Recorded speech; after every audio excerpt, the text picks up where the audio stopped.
Hello everyone, very very good morning. कैसे हैं? Hope करता हूं आप सब लोग अच्छे ही होंगे। हिंदी लैंग्वेज की स्पेशल क्लास में आप सभी लोगों का बहुत बहुत स्वागत है। आज की इस क्लास में हिंदी लैंग्वेज के टॉप 30 क्वेश्चंस को हम लोग डिस्कस करने वाले हैं और इस क्लास में मैंने जितने भी क्वेश्चंस लिए हैं सारे के सारे सिलेक्टेड क्वेश्चंस लिए हैं, प्रीवियस ईयर क्वेश्चंस लिए हैं जो हर वर्ष यूपी टेट एग्जाम में पूछे जाते हैं। तो पूरी क्लास ध्यान से देखना, जितने भी प्रश्न आपके सही हो लास्ट में कमेंट बॉक्स में अपना रियल स्कोर आप लोग जरूर से जरूर बताना। तो चलिए फटाफट क्लास को स्टार्ट करते हैं। सबसे पहला प्रश्न आपकी स्क्रीन पे है, त्रिपुरा राज्य की राजभाषा कौन सी है? बांग्ला, मैथिली, असमिया या खासी? सभी लोग यहां पे पहले प्रश्न का जवाब देने का प्रयास करेंगे कि त्रिपुरा राज्य की राजभाषा कौन सी है। और आज से डेली हमारे चैनल पे क्लासेस आपको देखने को मिलेंगी। मॉर्निंग में 11:30 बजे, उसके बाद दोपहर वाली जब क्लास होगी तो उसी टाइम से आपकी रेगुलर क्लासेस होंगी। शाम को भी एक क्लास हुआ करेंगी। तो ये 11:30 बजे क्लास का टाइम फिक्स हो गया है। ओके, तो त्रिपुरा राज्य की जो राजभाषा है वो है बांग्ला। याद रखना, पहला विकल्प आपका बिल्कुल यहां पे करेक्ट हो जाएगा। अगला आपकी स्क्रीन पे यहां पे इनमें से कौन सा शब्द आलसी का पर्यायवाची शब्द नहीं है? नासमझ, सुस्त, निठल्ला या ठलुआ? सभी लोग बताएंगे इनमें से कौन सा शब्द आलसी का पर्यायवाची शब्द नहीं है। दूसरे का प्रयास करेंगे सभी लोग यहां पे। इसका करेक्ट आंसर यहां पे क्या हो जाएगा? चलिए सभी को good morning. UP TET exam को अगर आपको क्वालिफाई करना है तो इस चैनल को अभी के अभी आप लोग सब्सक्राइब करके साथ ही बेल आइकन को ऑल पे जरूर से जरूर प्रेस कर लेना, ताकि जो भी क्लासेस आए, अपडेट आए, नोटिफिकेशन आपको मिलता रहे। तो इसमें देखना, आलसी का पर्यायवाची नहीं पूछा है तो यहां पे नासमझ होगा। ठीक है ना? तो पहला विकल्प आपका बिल्कुल करेक्ट हो जाएगा। बाकी सुस्त, निठल्ला, ठलुआ ये सब आलसी का पर्यायवाची हैं, नासमझ आपका नहीं होगा। ओके, तीसरा देखिए यहां पे, अनूढ़ा शब्द का पर्यायवाची शब्द कौन सा है? बताइए, अनूढ़ा शब्द का पर्यायवाची शब्द क्या है? बालिका, युवती, प्रौढ़ा या कुमारी? सभी लोग कमेंट करके बताएंगे अनूढ़ा शब्द का पर्यायवाची शब्द यहां पे क्या होगा। सभी लोग कमेंट करके बताएंगे यहां पे। तो अनूढ़ा शब्द का पर्यायवाची इसमें होगा कुमारी। क्या होगा भाई? कुमारी होगा। डी विकल्प आपका बिल्कुल करेक्ट होगा। अगला देखिए यहां पे, शलावण शब्द का तद्भव रूप कौन सा होगा? बताइए सब लोग यहां पे, शलावंडे शब्द का तद्भव रूप कौन सा होगा? सलालित, लवड़, शलोना या लावड़िया? 4 का जवाब देने का प्रयास करेंगे यहां पे। बहुत अच्छे। और पिछली क्लासेस को अगर आप लोग नहीं देखे हैं तो आप प्लेलिस्ट में जाइए, प्लेलिस्ट में आपको सारी की सारी क्लासेस मिल जाएंगी। सलावड़ शब्द का जो तद्भव शब्द होगा वो होगा शलोना। क्या होगा डियर? सलोना होगा। सी विकल्प आपका बिल्कुल करेक्ट होगा। अगला आपकी स्क्रीन पे, विस्मरण का विलोम शब्द कौन सा होगा? अविश्वास, अविवाहित, अस्मरण या स्मरण? बताइए, सभी लोग कमेंट करके बताएंगे यहां पे विस्मरण का विलोम शब्द क्या होगा। बहुत ही सरल प्रश्न है, सभी लोग यहां पे कमेंट करके बताएंगे इसका करेक्ट आंसर यहां पे क्या हो जाएगा। विस्मरण का विलोम शब्द यहां पे क्या होगा? इसमें स्मरण हो जाएगा। ठीक है, तो डी विकल्प आपका बिल्कुल करेक्ट होगा। अगला आपकी स्क्रीन पे, इनमें से कौन सा शब्द अब्द शब्द का अर्थ नहीं होगा? वाटिका, साल, आकाश या बादल? बताइए, अब्द शब्द का अर्थ इसमें से कौन सा नहीं है? 6 का सभी लोग यहां पे जवाब देने का प्रयास करेंगे। फटाफट सभी का आंसर आना चाहिए यहां पे।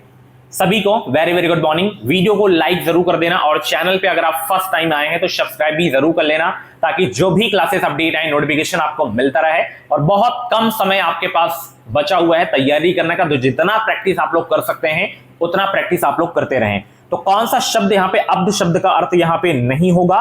तो याद रखना, यहां पे वाटिका आपका नहीं होगा।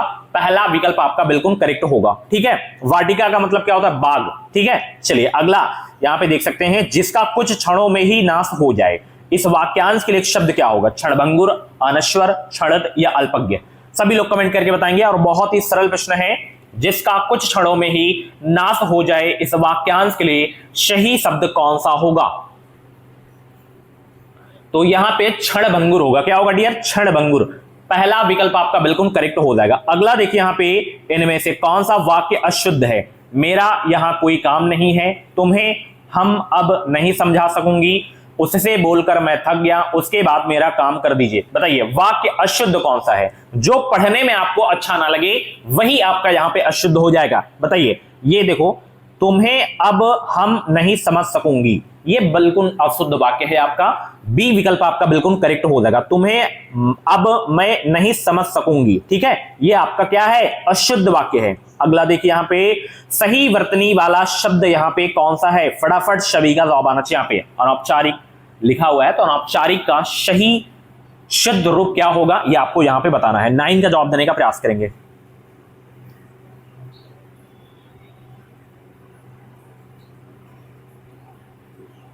अनौपचारिक बी विकल्प आपका बिल्कुल करेक्ट होगा। अगला देखिए यहां पे इनमें से कौन सा शब्द स्त्रीलिंग नहीं है, दावत, दवान, दवाई या द्वार, बताइए स्त्रीलिंग शब्द कौन सा नहीं है यहां पे। 11 का जवाब देने का प्रयास करेंगे यहां पे।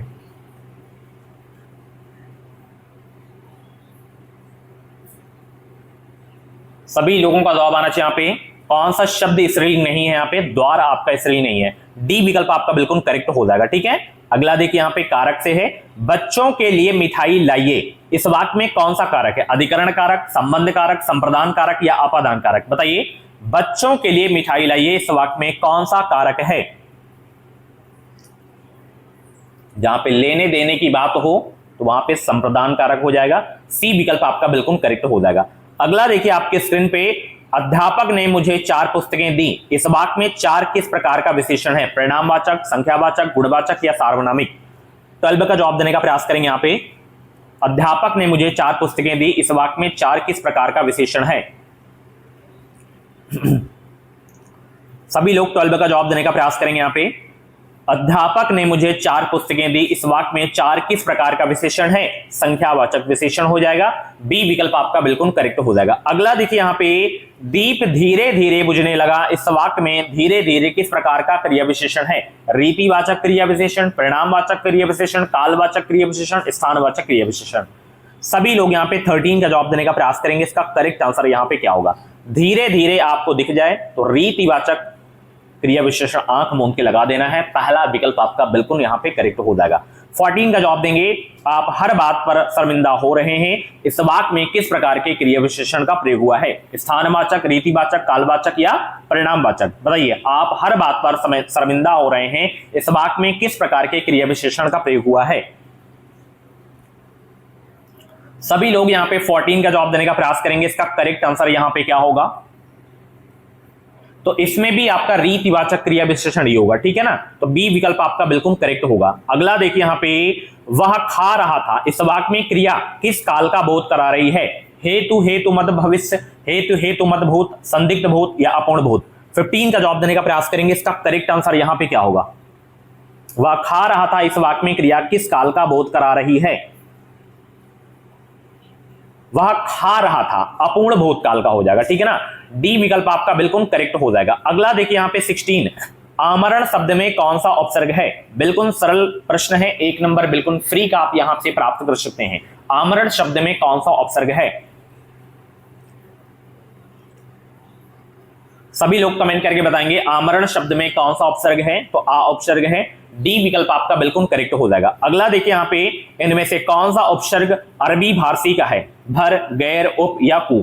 17 का जवाब देने का प्रयास करेंगे यहां पे, इनमें से कौन सा उपसर्ग अरबी फारसी का है,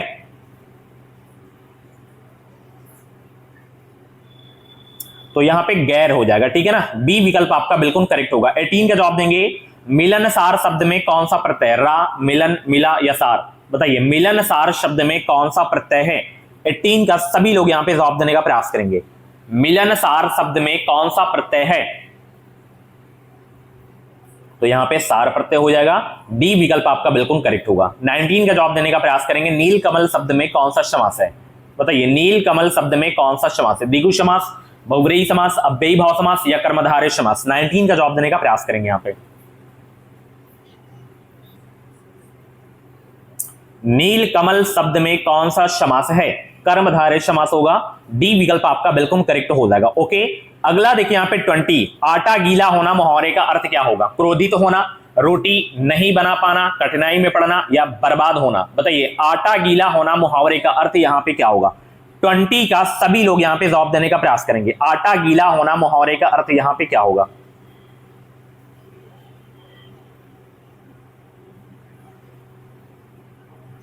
तो आटा गीला होना मुहावरे का अर्थ होगा कठिनाई में पड़ना। सी विकल्प आपका बिल्कुल करेक्ट होगा। 21 लाठी टूटे सांप न मरे, क्या है? लाठी टूटे न सांप मरे, इस लोकवक्ति का अर्थ क्या है? मार खाए बिना सीधे होना, ना पूरी होने वाली आशा, मार खाए बिना सीधे नहीं होना, किसी की हानि के बिना स्वार्थ सिद्धि।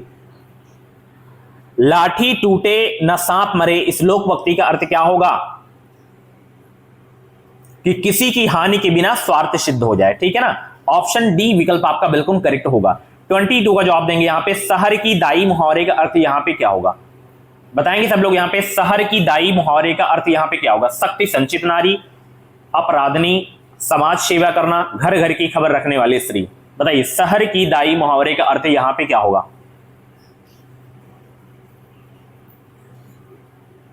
सभी लोग कमेंट करके बताएंगे यहां पे शहर की दाई मुहावरे का अर्थ यहां पे क्या होगा? घर घर की खबर रखने वाली स्त्री। यहां पे डी विकल्प आपका बिल्कुल करेक्ट हो जाएगा। अगला प्रश्न आपकी स्क्रीन पे है, उत्साह किस रस का स्थायी भाव होता है? बताइए सभी लोग कमेंट करके बताएंगे उत्साह किस रस का स्थायी भाव है? हास्य रस, करुण रस, वीर या श्रृंगार? देखिए श्रृंगार का तो यहां पे रति हो जाएगा, करुण का शोक हो जाएगा, हास्य का हास हो जाएगा, एंड यहां पे उत्साह वीर रस का हो जाएगा। सी विकल्प आपका बिल्कुल करेक्ट हो जाएगा, ठीक है ना। चलिए, चरण कमल बंधु हरिराई इस पंक्ति में कौन सा अलंकार है? चरण कमल बंधु हरिराई इस पंक्ति में कौन सा अलंकार है? श्लेष, अनुप्रास, उपमा या रूपक अलंकार? 24 का जवाब देने का प्रयास करेंगे यहां पे। चरण कमल बंधु हरिराई इस पंक्ति में कौन सा अलंकार है?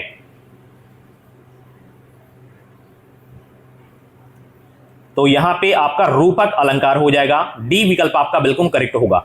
25 आपकी विदेश यात्रा मंगलमय हो, यह किस प्रकार का वाक्य है? इच्छावाचक, संकेतवाचक, निषेधवाचक या विधानवाचक?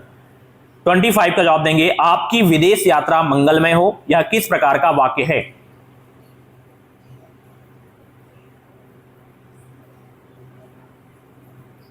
तो ये इच्छावाचक वाक्य है, पहला विकल्प आपका बिल्कुल करेक्ट होगा। 26 का जवाब देंगे सब लोग यहां पे, परहित सरिस धर्म नाही भाई, पर पीड़ा सम नाही अधमाई, यह उक्ति किस रचनाकार की है? नानक देव, तुलसीदास, रैदास या कबीरदास? 26 का सभी लोग यहां पे जवाब देंगे, यह उक्ति किस रचनाकार की है?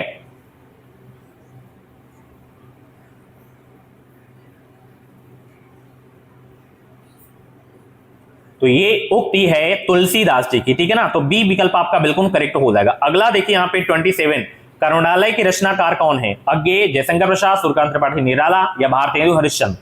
फटाफट सभी का आंसर आना चाहिए यहाँ पे, करुणालय के रचनाकार कौन है? 27 का फटाफट सभी का जवाब आना चाहिए यहाँ पे। और अगली क्लास जब भी होगी आप सब्सक्राइब कर लो, नोटिफिकेशन आपको मिल जाएगा, ठीक है ना। दोपहर में 2 या 2:30 बजे क्लास होगी, तो सब्सक्राइब कर लो आप लोग। करुणालय के रचनाकार कौन है? जयशंकर प्रसाद जी हैं। बी विकल्प आपका बिल्कुल करेक्ट होगा। 28 शेखर एक जीवनी किस विधा की रचना है? जीवनी, रेखाचित्र, आत्मकथा या उपन्यास? Very very most important question है आपके एग्जाम के लिए। शेखर एक जीवनी किस विधा की रचना है?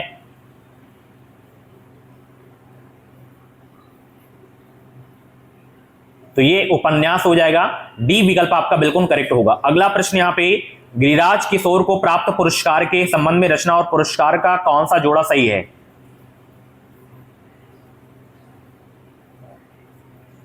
सभी लोग कमेंट करेंगे यहां पे। तो इसमें केवल यही वाला ढाई घर साहित्य अकादमी पुरस्कार, यही आपका बिल्कुल करेक्ट हो जाएगा, ठीक है ना। ढाई घर के लिए इनको साहित्य अकादमी पुरस्कार दिया गया था। लास्ट क्वेश्चन, केंद्रीय हिंदी संस्थान आगरा की पत्रिका कौन सी है? आजकल, गवेषणा, गगनांचल या भाषा? बताइए केंद्रीय हिंदी संस्थान आगरा की पत्रिका कौन सी है? तो वो है गवेषणा। ऑप्शन बी आपका बिल्कुल करेक्ट हो जाएगा, ठीक है ना। यह आप लोगों के लिए होमवर्क है। शंकराचार्य किस वाद के प्रवर्तक आचार्य माने जाते हैं? अद्वैतवाद, विशिष्टाद्वैतवाद या द्वैतवाद या द्वैताद्वैतवाद? जो भी इसका राइट आंसर हो आप कमेंट बॉक्स में इसका सही उत्तर टाइप करके जरूर बताना। और ऐसी ही डेली क्लासेस देखने के लिए एजुकेशन मिसाइल यूट्यूब चैनल को आप लोग सब्सक्राइब करें और बेल आइकन को ऑल पे जरूर से प्रेस कर लें, ताकि जो भी क्लासेस आए, जो भी अपडेट आए, नोटिफिकेशन आपको हमेशा मिलता रहे, ठीक है। तो 30 में से जितने भी प्रश्न आपके सही हुए हों, कमेंट बॉक्स में अपना रियल स्कोर आप लोग जरूर से जरूर टाइप करके बताना। और पिछली क्लासेस को भी आप लोग जाके देख सकते हैं, अपनी प्रैक्टिस आप लोग कर सकते हैं। बाकी मिलते हैं शाम को, और अभी एक दोपहर में क्लास होगी, जुड़ना आप लोग बिल्कुल भी मत भूलना। ओके, तो thank you so much, bye bye, take care, मिलते हैं अगली क्लास में।